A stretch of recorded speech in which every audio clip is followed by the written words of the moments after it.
Hello, welcome students. Welcome to Team Supercluster. Today we shall be discussing about conditional statements.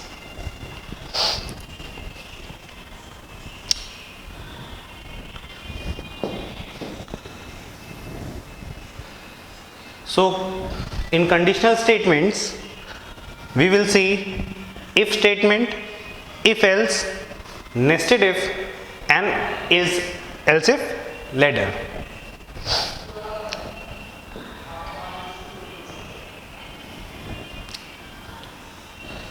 So, coming to the if statement.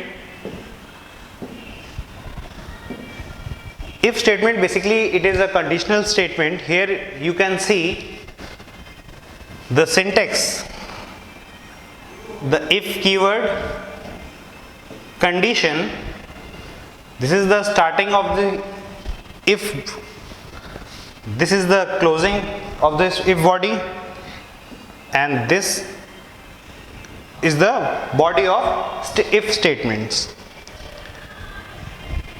We can understand with the help of this figure as well.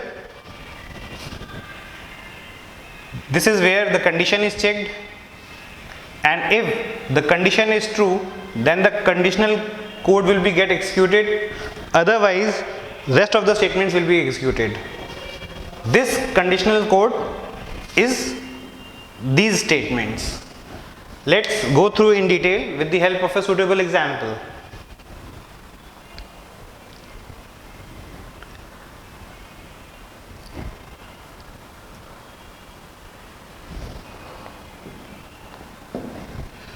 So this is an example to check for an even number.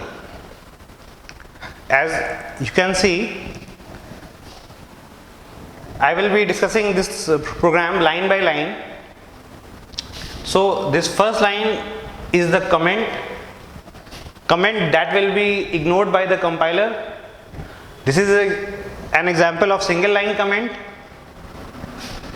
This second line, import Java util scanner, is because as I am using the scanner class, क्योंकि यहाँ पे हम scanner class use कर रहे हैं, इसके लिए हमको ये इंपोर्ट करानी होगी स्कैनर क्लास.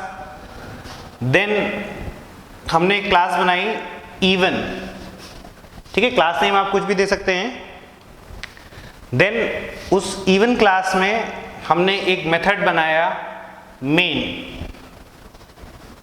ठीक है, और इस मेन मेथड में हमने एक वेरिएबल लिया नम, और वो नम किस टाइप का है, इंट मतलब इंटीजर. मींस इस लाइन का मतलब क्या हुआ, जब कंट्रोल फ्लो यहां तक पहुंचेगा तो आपके पास एक वेरिएबल अलोकेट हो जाएगा जिसका नाम होगा नम.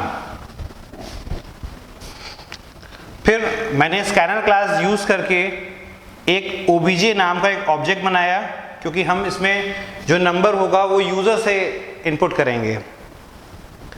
देन system.out.println, ये बेसिकली एक मैसेज देने के लिए यूजर को प्रॉम्प्ट करने के लिए कि इंटर द नंबर.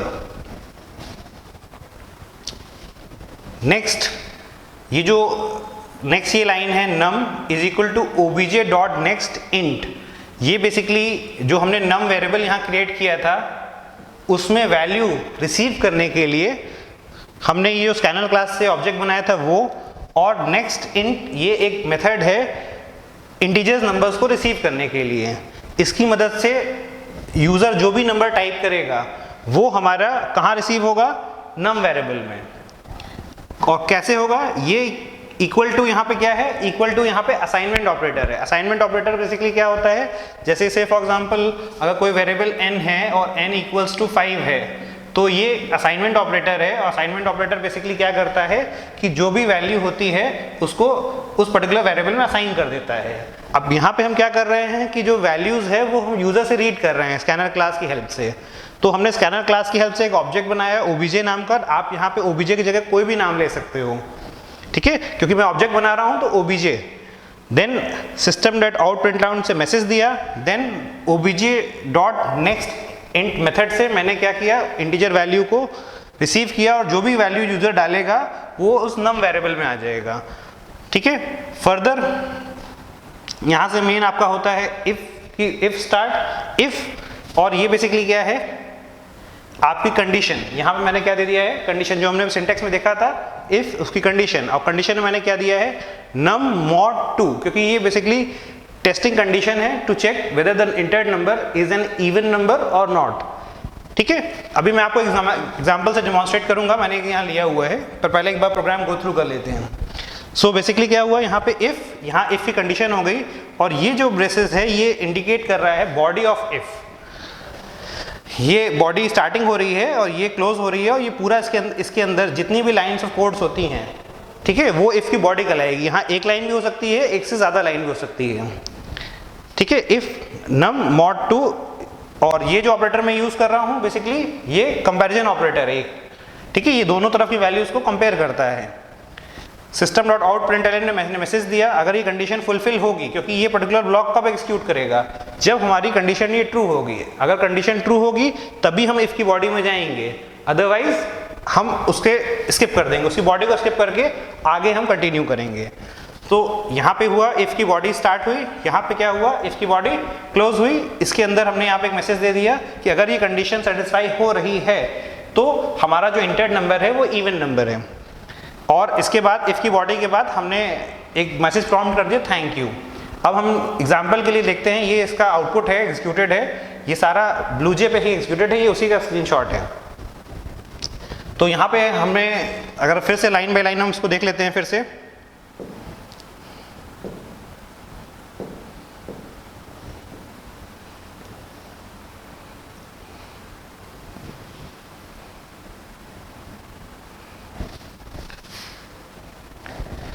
अब देखते हैं कैसे इसने वर्क किया। सबसे पहले यहाँ पे एक वेरिएबल एलोकेट हो गया, आपको इस लाइन की मदद से ये वेरिएबल एलोकेट हो गया। फिर यहाँ पे क्या हुआ, आपने ऑब्जेक्ट बना लिया स्कैनर क्लास से ओबीजे नाम का। इस लाइन की मदद से यूजर जो भी डालेगा वो उस नम वेरिएबल में आ जाएगा। तो यहाँ पे इस लाइन की वजह से क्या हुआ, ओबीजे डॉट नेक्स्ट INT, तो यूजर ने क्या डाला, यहाँ पे क्या वैल्यू डाल दी, 10 डाल दिया। 10 डाल दिया, 10 ये कहाँ पे चला गया, इस पर्टिकुलर नम वेरिएबल में जो हमने यहाँ पे साइन किया हुआ था। फिर फर्दर क्या, इफ यहाँ पे कंडीशन हुई नम मॉड 2 इज इक्वल टू 0, तो पहले ये कंप्यूट होगा। तो नम मॉड 2 हमारा नंबर क्या है 10 और 10 मॉड 2, तो ये मॉड ऑपरेटर डिवाइड नहीं है, यहाँ पे रिमाइंडर आता है। तो मॉड ऑपरेटर बेसिकली क्या होता है, रिमाइंडर रिटर्न करता है। तो अगर हम इसको डिवाइड करेंगे 10 को 2 से, तो 2 5 10 और हमको जो रिमाइंडर मिलेगा वो 0। तो ये जो मॉड ऑपरेटर होता है बेसिकली ये आपको रिमाइंडर देता है। तो ये जब यहाँ पे हम कोई भी नंबर डाल रहे हैं तो उसका डिवीजन हो रहा है 2 से और उसका नंबर चेक हो, उसका रिमाइंडर चेक हो रहा है कि वेदर वो 0 है कि नहीं। अगर वो 0 है, ठीक है, जैसे इस केस में हमको क्या मिल गया, 0 मिल गया, तो ये यहाँ पे 0 आ गया और उसका कंपेरिजन किससे हो रहा है, 0 से। 0 इज इक्वल टू 0 मीन्स ये कंडीशन ट्रू हो गई। अभी कंडीशन ट्रू हो गई तो हम यहाँ पे इफ की बॉडी में आ जाएंगे और यहाँ मैसेज प्रॉम्प्ट हो, ये प्रिंट हो जाएगा the entered number is even, जो कि यहाँ लिखा है the entered number is even. ठीक है, इसके बाद ये हम लूप से बाहर निकलेंगे और यहाँ पे क्या आ जाएगा, थैंक यू मैसेज। ये थैंक यू मैसेज ये इसकी वजह से हो रहा है। I hope this is clear.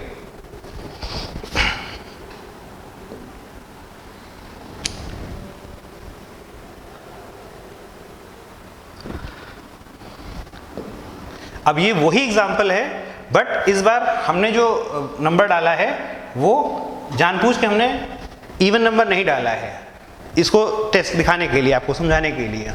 So again ये सेम प्रोग्राम है, बस इसमें क्या है इनपुट का फर्क है, बाकी सेम प्रोग्राम है।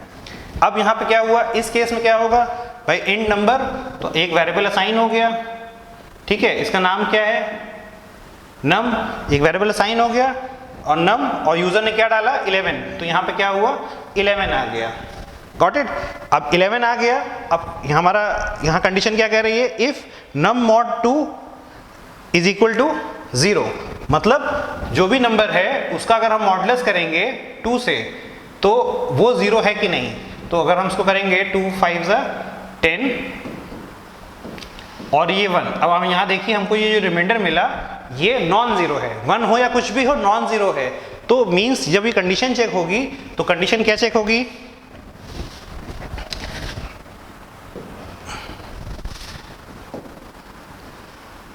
ये कंडीशन चेक होगी तो कंडीशन हमको क्या मिलेगी, कंडीशन मिलेगी हमारा भी रिमाइंडर निकला था 1 इक्वल्स टू 0, तो ये कंडीशन क्या हो जाएगी, फेल हो जाएगी। जब ये कंडीशन अगर ये फेल हो जाएगी तो उस केस में क्या होगा, ये जो इफ की बॉडी है ये एग्जीक्यूट नहीं होगी और कंट्रोल फ्लो कहाँ चला जाएगा, इसके बाद इसको स्किप कर देगा। ठीक है, तो इसीलिए यहाँ पे आउटपुट क्या आ रहा है, इंटर द नंबर, हमने क्या डाला 11, ठीक है 11 डाला, 11 डालने के बाद इवन यहाँ पे ये टेस्ट हुआ, कंडीशन फेल हो गई, इसीलिए क्या हुआ, ये इफ का जो बॉडी थी वो एग्जीक्यूट नहीं हुई और नंबर हमारा इवन में नहीं है, तो ये हम सीधे कहाँ आ गए, उसको उस पोर्शन को स्किप करते हुए हम नेक्स्ट लाइन पे आ गए।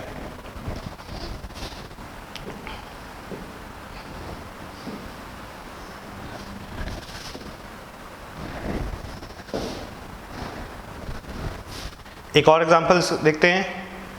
अब बेसिकली अभी मैंने आपसे बात की थी वो इफ की बात की थी, इफ स्टेटमेंट की। अब मैं जो आपसे बात कर रहा हूं दिस इज इफ एल्स। अगर एक बार हम फिर से कंपेयर कर लेते हैं,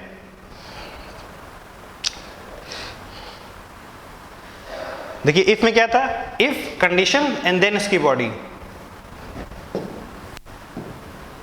इफ कंडीशन एंड देन इसकी बॉडी, ठीक है, इफ कंडीशन एंड देन ये इफ की बॉडी और उसकी रेस्ट ऑफ द स्टेटमेंट्स। ठीक है, इस फिगर को देखिएगा, यहाँ पे कंडीशन ट्रू हुई तो कंडीशन कोड है और उसके बाद हम आगे बढ़ जाएंगे। ऑन द अदर हैंड अगर हम इफ एल्स में देखते हैं तो इफ एल्स में क्या हो रहा है कि यहाँ पे वही सेम है, इफ कंडीशन, ये वही पोर्शन है उसकी स्टेटमेंट्स जो इफ की बॉडी है, बट यहाँ पे एडिटिव हमारे पास क्या है, जो हमारे पास एडिटिव है that is the L's part. ठीक है, खाली इफ हो सकता है बट खाली एल्स नहीं हो सकता। ठीक है, तो इफ एल्स, एल्स बेसिकली ये उस केस के लिए अगर इन केस हमारी कंडीशन फुलफिल नहीं हो रही है, ठीक है, तो हम कोई ऑल्टरनेट स्टेटमेंट देने के लिए हम एल्स का यूज कर सकते हैं। तो जिस तरीके से इफ की बॉडी होती है, इफ की बॉडी ओपन हुई, इफ की बॉडी क्लोज हुई, उसी तरह से एल्स की बॉडी ओपन हुई और एल्स की बॉडी क्लोज हो गई। और ये इसकी बॉडी के अंदर इसकी स्टेटमेंट्स, यहाँ पे सिंगल स्टेटमेंट भी हो सकती है, मल्टीपल स्टेटमेंट भी हो सकती है। अगर इस फिगर की हेल्प से अगर समझने की कोशिश करें तो ये दिख रहा है बेसिकली क्या है, यहाँ पर इफ आई, एक कंडीशन आई, अगर कंडीशन ट्रू है तो ये कोड एग्जीक्यूट होगा। ठीक है, ये इफ की बॉडी वाला कोड जो है वो एग्जीक्यूट हो रहा है। अगर ये कंडीशन फॉल्स है तो हमारे पास एल्स का भी कोड है। और प्रीवियस वाले केस में क्या था कि ये चीज़ नहीं थी, हम डायरेक्ट और फर्दर स्टेटमेंट्स पे आ जा रहे थे। अब इस चीज़ को हम विजुलाइज कर दे रहे हैं एक एग्जाम्पल के थ्रू।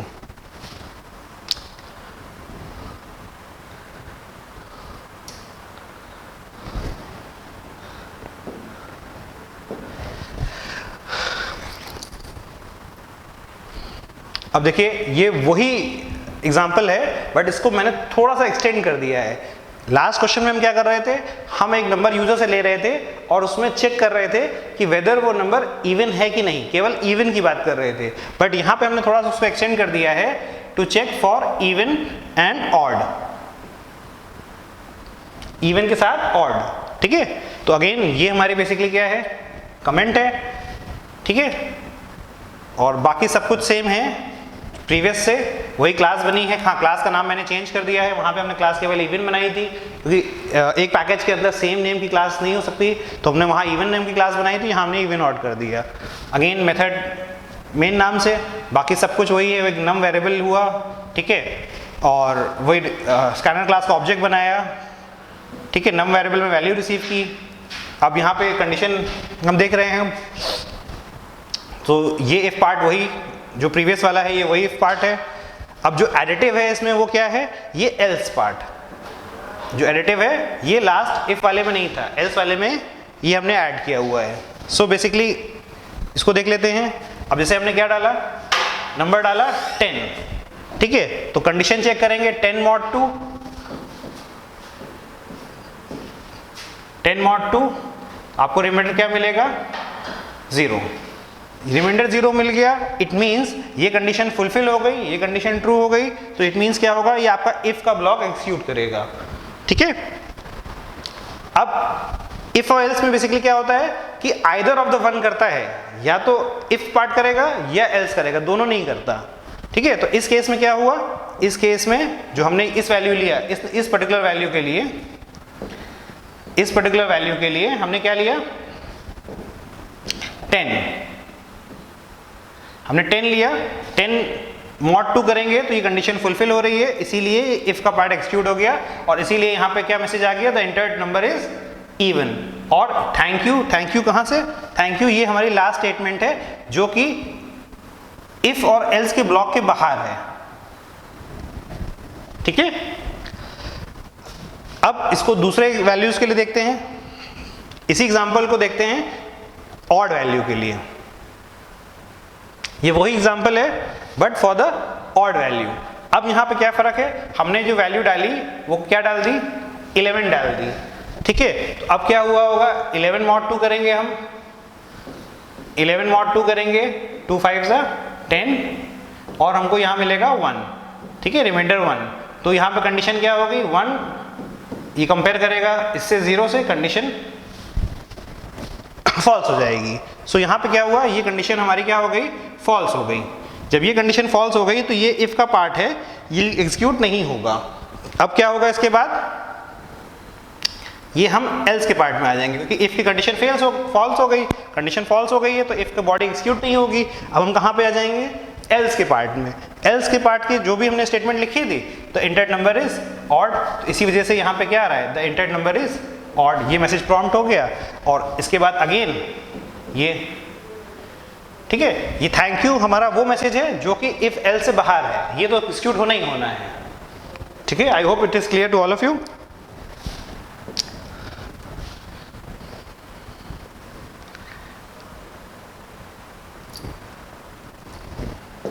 फर्दर अब हम नेक्स्ट देखते हैं, हमने अब बेसिकली अभी तक क्या देख लिया, इफ देख लिया, इफ एल्स देख लिया। अब हम जो देखते हैं that is nested if. Nesting means if के अंदर एक और इफ।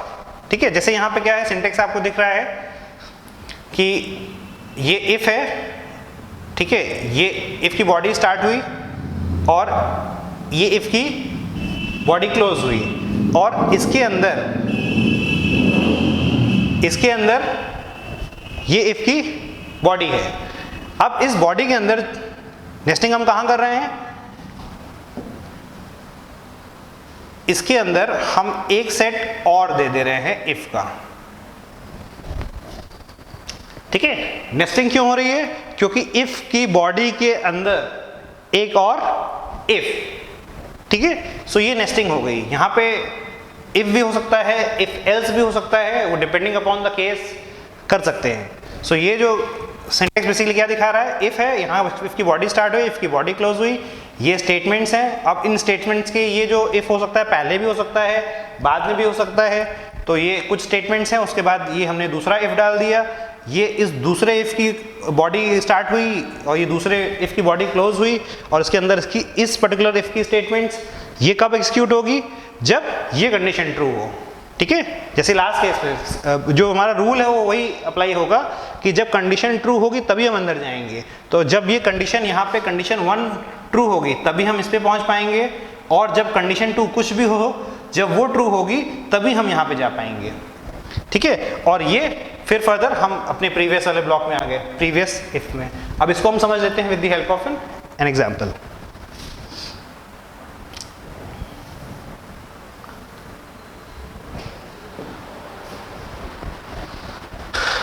अब नेस्टेड इफ का एग्जांपल्स में हम देखते हैं, जैसे मैंने एक क्लास बनाई है नंबर नाम की।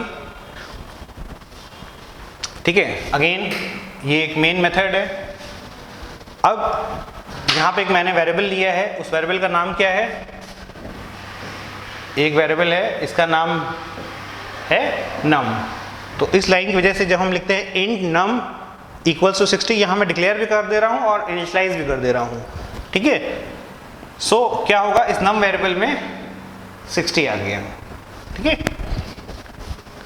अब यहाँ पे मैं कंडीशन चेक कर रहा हूँ, if num is less than 100, यहाँ मेरी कंडीशन है कि नम की वैल्यू क्या 100 से कम है, यानी कि इज 60 इज लेस देन 100, क्या ये बात सही है? तो हाँ ये ठीक है। तो इसकी वजह से हम कहाँ पे आ गए, हमारा ये पार्ट एग्जीक्यूट हो जाएगा क्योंकि 60 100 से कम है। फिर हमने यहाँ पे दूसरी इफ दिया है, दूसरा इफ, ये दूसरा इफ है, ये दूसरा इफ है। अब यहाँ पे हम एक दोबारा कंडीशन दी है, ये हमारी कंडीशन 1 थी, ये हमारी कंडीशन 2 है। अब हम उसी नंबर को, उसी पर्टिकुलर वेरिएबल को हम कंपेयर कर रहे हैं 50 से, और यहाँ पे हम क्या कर रहे हैं कि हमारा जो नंबर जो कि 60 है इज ग्रेटर देन 50, क्या 60 50 से बड़ा है? ठीक है, तो हमारी कंडीशन क्या हो गई, ट्रू हो जाएगी और हमारा ये मैसेज प्रिंट हो जाएगा। तो इसीलिए क्योंकि हमने जो नंबर लिया है और उसके बेसिस पे दोनों कंडीशन ट्रू हो रही है, इसीलिए हमारे पास दोनों मैसेज आ रहे हैं कि नंबर इज लेस देन 100, ये इसका आउटपुट है, number is less than 100 and number is greater than 50। क्योंकि हमारी जो वैल्यू है 60 है, तो 60 ये कंडीशन ट्रू कर दे रही है, और दूसरी वैल्यू 60 और कंपेयर कैसे कर रहे हैं 50 से, तो ये भी कंडीशन ट्रू हो जा रही है। तो दोनों कंडीशन जब ट्रू हो जा रही हैं तो हमारे पास ये मैसेज आ जा रहा है, number is less than 100 and number is greater than 50।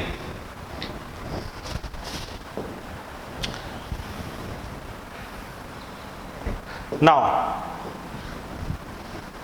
अब इसमें ये प्रीवियस प्रोग्राम सेम है, बस मैंने यहाँ पे क्या चेंज कर दिया है, instead of taking the value as 60 मैंने यहाँ पे वैल्यूज क्या ली हुई है, 20 लिया हुआ है।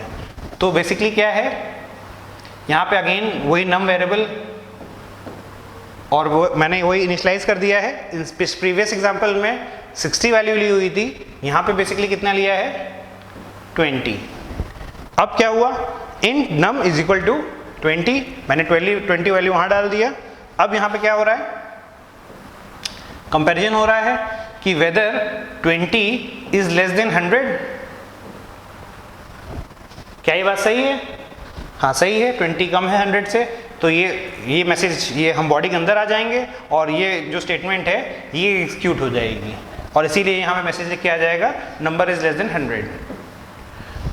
ठीक है, फर्दर जब कंट्रोल फ्लो यहाँ तक पहुँचेगा तो ये वाले इफ को भी इनकाउंटर करेगा, दूसरे वाले को। अब यहाँ पे कंडीशन क्या दे रखी है हमने, नंबर इज ग्रेटर देन 50, वही प्रीवियस केस वाली कंडीशन है। तो अब हमारा कंपैरिजन होगा 20 का किससे, 50 से। 20 इज ग्रेटर देन 50, क्या 20 50 से बड़ा है? तो यहाँ पे इस केस में क्या होगा, ये कंडीशन फॉल्स हो जाएगी, ये कंडीशन फॉल्स हो जाएगी।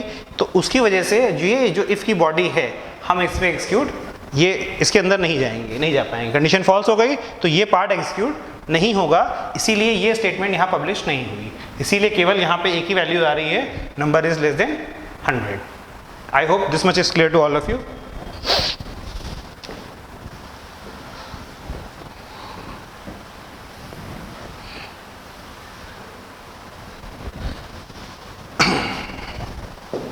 अब जो हमारा नेक्स्ट है हम देखते हैं else if ladder. Else if ladder में बेसिकली जैसे सिंटेक्स आप देखते हैं, ये हमारा क्या हुई, इफ कंडीशन 1 एंड उसके कॉरस्पॉन्डिंग ब्लॉक 1। अब इन केस अगर ये कंडीशन ट्रू नहीं होती है तो हमारे पास एक एल्स इफ है, and this is condition true 2 and this is block 2। Further अगर इन केस ये भी नहीं होती है तो else if condition 3 and block 3। इस तरह करते करते हम n numbers of else if include कर सकते हैं, और ये फाइनल एल्स हमारा डिफॉल्ट ब्लॉक, डिफॉल्ट के लिए कि अगर मान लीजिए कोई कंडीशन है जो इन सब से फुलफिल नहीं हो पा रही है तो उसके लिए हमने यहाँ पे दे रखा है। ये सारी चीज़ हमारे ऊपर है और प्रोग्राम के लॉजिक के अकॉर्डिंगली है। फर्दर इसको हम देख लेते हैं with the help of an example. अब पहले इसको ज़रा समझ लेते हैं। जो मैंने प्रीवियस सिंटेक्स दिखाया ये उसी का थोड़ा डिटेल है कि अगर हमारी इफ कंडीशन ट्रू होती है तो इसके अंदर जो भी स्टेटमेंट है वो एग्जीक्यूट होगी, और ये देखिए कंट्रोल फ्लो सीधे कहाँ ले जाएगा, सीधे इफ एल्स के बाहर बाद जो भी स्टेटमेंट होगी वो, मतलब जो बीच का पोर्शन होगा वो सब स्किप हो जाएगा। ठीक है, क्योंकि हमने ये जो कंडीशंस दी हैं फर्दर वो एल्स पार्ट में दी हैं। तो एल्स पार्ट जैसे हमारे प्रीवियस सिंपल इफ एल्स में क्या होता था कि पहले कंडीशन चेक होती थी, अगर इफ पार्ट ट्रू है तो इफ का ब्लॉक हो गया, और अगर एल्स कब एग्जीक्यूट होती थी, जब इफ कंडीशन फॉल्स होती है। तो वही रूल यहाँ पे भी एप्लीकेबल होगा। हम इस कंडीशन पे तभी जा पाएंगे जब हमारी प्रीवियस कंडीशन क्या होगी, फॉल्स होगी। तो ये कंडीशन ट्रू हुई, ठीक है, स्टेटमेंट एग्जीक्यूट किया, अगर ये कंडीशन यहाँ ट्रू हो गई तो हम डायरेक्टली इसकी जो इफ एल्स के पार्ट बात जो भी नेक्स्ट स्टेटमेंट है वहाँ चले जाएंगे। अगर इन केस ये कंडीशन फॉल्स होती है तब हम कंडीशन 2 में जाएंगे। कंडीशन 2 अगर ट्रू होती है तो हम कहाँ जाएंगे, स्टेटमेंट 2 पे, और फिर फर्दर हम देखिए यहाँ पे सीक्वेंस बना हुआ है और सीधे हम कहाँ चले जाएंगे, नेक्स्ट पे चले जाएंगे। फिर थर्ड पे देखिए, ये जब 1 और 2 फॉल्स होगी तभी थर्ड आएगा। इस तरीके से हम n नंबर्स, n कंडीशंस को टेस्ट कर सकते हैं, ठीक है। अब इसको भी एक एग्जांपल से और देख लेते हैं।